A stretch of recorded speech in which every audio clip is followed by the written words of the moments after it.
Bonjour à tous, bienvenue à ce quatrième tutoriel technique Optex. Comme vous pouvez le voir, la vidéo d'aujourd'hui va porter sur notre kit VXI CMOD, donc composé du détecteur VXI que vous connaissez déjà tous et de notre caméra VXI CMOD que j'espère vous connaissez tous ou de plus en plus en tout cas. On a déjà beaucoup de documents, vidéos, tutoriels, etc. qui sont en ligne sur les différents supports concernant l'appairage du VXI CMOD sur l'application Optex Vision avec laquelle on va pouvoir recevoir des notifications de préalarme, etc. C'est pourquoi la vidéo d'aujourd'hui va porter sur l'utilisation du flux RTSP donc de la caméra VXI CMOD avec lequel on va pouvoir ramener les images sur des appareils tierces qui sont compatibles avec le flux RTSP. Donc pour l'exemple aujourd'hui, j'ai pris une centrale Ajax qui est connue de tout le monde maintenant et un enregistreur vidéo Ashika Vision. Mais c'est la même chose avec tout type de centrale d'alarme ou enregistreur, que ce soit du DAWA, du DC, etc., compatible avec le flux RTSP. Voilà, donc ce que je vais faire mon petit montage du kit VXI CMOD. Je vais faire l'appairage sur mon application parce qu'on va en avoir besoin quand même pour paramétrer le flux RTSP. Et puis je vous reprends pour vous montrer un petit peu les différentes étapes, comment on va faire ça et comment on va récupérer donc les images du VXI CMOD sur votre appareil tierce. Voilà, et je vous dis à tout de suite. Me voilà de retour avec le kit VXI CMOD monté. Donc comme vous pouvez le voir, j'ai mon VXI et le VXI CMOD qui est venu se clipser dessus avec la carte de gestion à l'arrière et les raccordements qui se sont faits directement.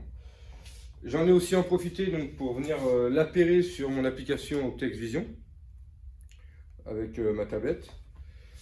Donc voilà, donc l'application Optex Vision que vous voyez, donc on peut voir l'image à l'envers vu qu'il est en train de me filmer. Si je me connecte, donc en cliquant dessus, donc je me connecte, on peut voir que je suis en live avec un léger différé, c'est logique. Maintenant, pour venir activer donc, les paramètres RTSP, donc la diffusion du flux vidéo sur le réseau Wi-Fi, on va dire, et de pouvoir le récupérer avec notre enregistreur vidéo ou alors la centrale d'alarme. Je vais venir donc dans les paramètres ici en haut à droite. Voilà, donc je rentre mon mot de passe. Si jamais vous ne l'avez pas modifié, ce mot de passe par défaut, c'est 1, 2, 3, 4, 5, 6, 1, 2, 3, 4, 5, 6. Et de toute manière, il vous demandera de le modifier à la première connexion. Donc voilà, donc une fois que vous êtes rentré et vous êtes arrivé sur cette page-là, nous, les paramètres qui vont nous intéresser, forcément, c'est les paramètres RTSP, ici. Donc, la première chose qu'on va faire, ça va être d'activer les paramètres RTSP et on va faire appliquer, là, ici. Donc voilà, on le laisse dans le paramétrage comme ça. Là, il va faire un redémarrage de la caméra, ici. Donc ça va durer 2 minutes. On attend un petit peu, on peut sortir d'application. Voilà. Et on va attendre 2 minutes le temps que le CMOD redémarre.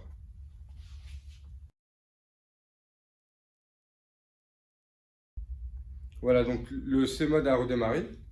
Donc je vais retourner cette fois là, toujours dans mes paramètres. Retaper mon mot de passe.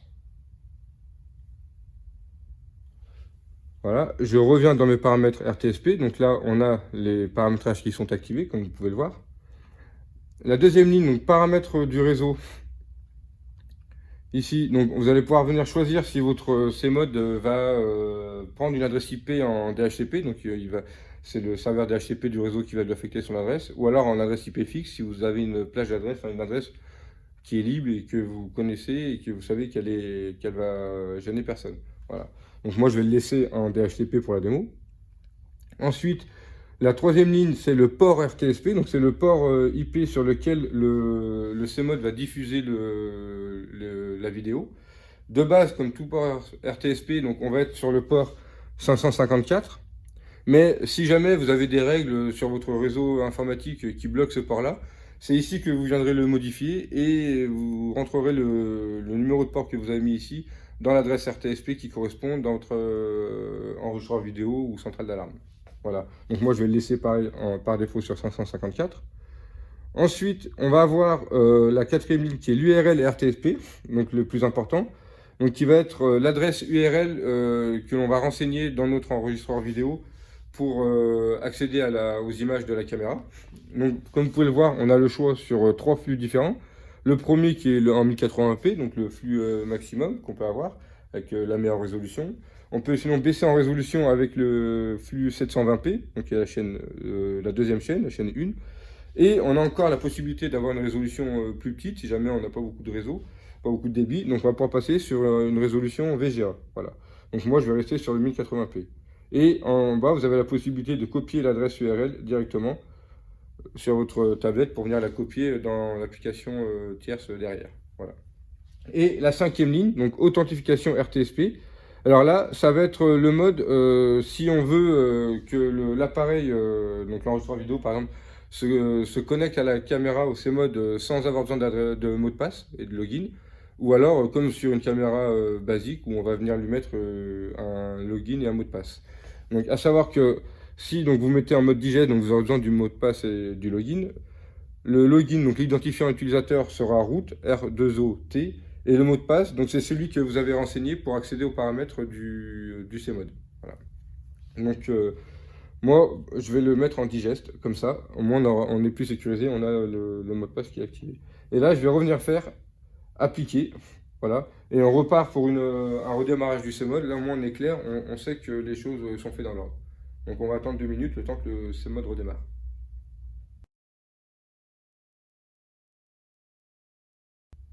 Ça y est, donc le CMOD a redémarré.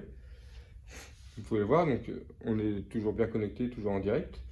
À partir de là, je pars du principe que les images de ma caméra, donc du VXI C-Mode, sont diffusées sur le flux RTSP donc, que j'ai choisi. Et on va passer sur la partie appareil tierce, donc que ce soit la centrale Ajax ou l'enregistreur Archika, l'un après l'autre. Et je vais vous montrer rapidement sur ces appareils comment on vient paramétrer le flux RTSP de la caméra C-Mode. Voilà. Et ben on se retrouve. Je vais commencer par l'enregistreur vidéo, donc je vais me mettre plutôt avec une visu de l'écran de mon PC que ce soit plus clair pour vous. Bah, à tout de suite.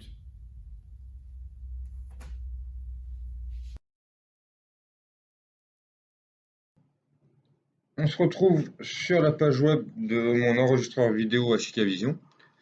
Comme vous pouvez le voir, donc pour le moment, je n'ai aucune caméra d'ajouter, ici sur la gauche. Donc pour ajouter mon VXI mode, je vais venir dans Configuration. Donc, gestion caméra, pour ajouter une caméra. Je vais venir créer un protocole. Donc là, par exemple, je vais choisir le protocole numéro 4, que je vais appeler démo cmod. Le protocole, donc on est bien sur du RTSP. Protocole de transmission, je vais laisser auto. Et le port 554, donc c'est bien celui utilisé par le VXI cmod. Ensuite, ici dans le chemin, je vais renseigner simplement la fin de l'adresse URL que mon cmod utilise, car tout le reste est renseigné directement par l'enregistreur vidéo. Donc là, je vais venir taper live, en minuscule ce sera mieux, live slash ch00-8-0, qui est la fin de l'adresse URL donc de mon VXI mode. Je fais OK là ici, voilà. Ensuite, je vais venir ajouter une caméra. Donc moi, l'adresse IP c'est 192.168.171.31. Le protocole, donc je vais venir choisir donc là mon protocole qui s'appelle démo cmod. Et puis nom d'utilisateur, comme je vous l'ai dit tout à l'heure, c'est root. Et le mot de passe, donc le mot de passe administrateur sur l'application Optex Vision, que l'on renseigne. Voilà, simplement faire OK. La caméra se connecte, donc on fait une petite mise à jour. Voilà, la caméra est en ligne. À partir de là, si je reviens dans ma vue en direct, donc ma caméra est apparue sur la gauche. Et si je la connecte, voilà. Et donc on peut me voir, je suis connecté. Voilà pour ce qui est de l'ajout du VXI Mode sur un enregistreur vidéo. Donc là, c'est un Ashika Vision, mais avec une autre marque, ce sera équivalent. Simplement se renseigner sur l'enregistreur en lui-même, comment on vient ajouter une caméra avec un flux RTSP. Voilà, voilà pour ça. Maintenant, ce que je vais faire, bah, je vais repasser en caméra en étant filmé et je vais vous montrer comment ajouter cette fois-ci le VXC Mode sur la centrale Ajax, donc avec l'application. Je vous dis à tout de suite.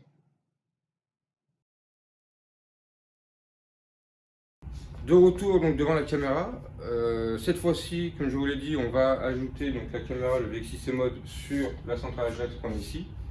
Pour ceci, je vais avoir besoin donc de ma tablette et d'utiliser l'application Ajax, que vous devez connaître certainement. Donc, lorsque je suis donc sur ma page principale de l'application, donc au niveau des appareils, je vais venir faire ajouter appareil. Je choisis caméra ici, RTSP caméra, voilà. Le nom, donc je mets le nom que je veux, donc moi je vais l'appeler tuto démo. Au niveau de l'adresse RTSP, le plus simple, ça va être d'aller dans l'application Optex Vision, de venir ici dans l'URL RTSP, de faire copier dans le clipboard. Voilà. Je reviens sur l'application Ajax et là, donc je vais supprimer le début et je vais venir coller directement mon adresse. Attention, petite subtilité, donc là, ça va pas suffire si on met ça, car on a choisi d'utiliser le login et le mot de passe pour se connecter à la caméra. Donc si on reste comme ça, la connexion se fera pas. Pour rajouter le login et le mot de passe dans l'adresse URL, donc tout simplement, derrière les deux anti-slash, donc rtsp anti-slash, je vais venir mettre donc le login, route, mon mot de passe, donc pour moi c'est Optex 2021 arrobase et là après je laisse ce qui était donc l'adresse IP du CMOD, donc 192.168.171.31 anti-slash live anti-slash ch00-0. Je vais choisir la pièce bureau technique et je fais ajouter. Voilà, demande d'exécuter. Voilà, donc ma caméra, donc Tito démo est apparue, et si je clique là-dessus, donc si tout se passe bien, mon image devrait s'allumer. Voilà, donc vous me voyez, si je bouge un peu la main, voilà, avec un petit peu de décalage, on va la voir. Donc vous noterez que ce soit sur l'enregistreur HK-Vision ou sur Ajax, donc on a la vision en ce qu'on appelle en fisheye avec l'objectif, on voit bien l'arrondi de l'objectif sur le côté. Voilà. Et autre petite subtilité, donc on n'a pas sur l'enregistreur HK-Vision, mais sur la centrale Ajax, là j'ai rentré mon adresse IP locale du CMOD, donc en 192.168.171.31. Par contre, ça a fonctionné là parce que je suis avec la tablette connectée sur le même réseau Wi-Fi que mon CMOD, donc dans la même plage d'adresse IP locale. Si jamais vous voulez avoir accès à la vidéo du CMOD via l'application depuis l'extérieur, donc quand vous êtes connecté en 4G, là dans ce cas-là, dans l'adresse URL, au lieu de l'adresse IP locale, on viendra taper l'adresse IP WAN de votre box ou routeur 4G. Donc pour ça, il faut le connaître. Et il faudra aller dans les paramètres de votre box pour faire une redirection de port du port donc 554 vers l'adresse IP locale du CMOD. Et ça fonctionnera, il n'y aura aucun souci. Voilà. Voilà pour ce qui est de l'ajout de la caméra VXC Mode sur un équipement tiers, donc que ce soit l'enregistreur chez Vision, comme vous avez pu le voir, ou la centrale Ajax. Mais encore une fois, tout ça, simplement pour montrer que le C-Mode, on peut le ramener sur n'importe quel équipement maintenant, et que vous pouvez l'utiliser comme une caméra quelconque, et pas seulement avec l'application TextVision. Et je rajoute, vous pouvez quand même utiliser à la fois le C-Mode sur un enregistreur vidéo ou sur une centrale, tout en ayant aussi l'application TextVision d'activer pour avoir les vidéos de pré et post-alarme que vous n'aurez pas en ramenant la caméra sur les équipements tierces. Voilà.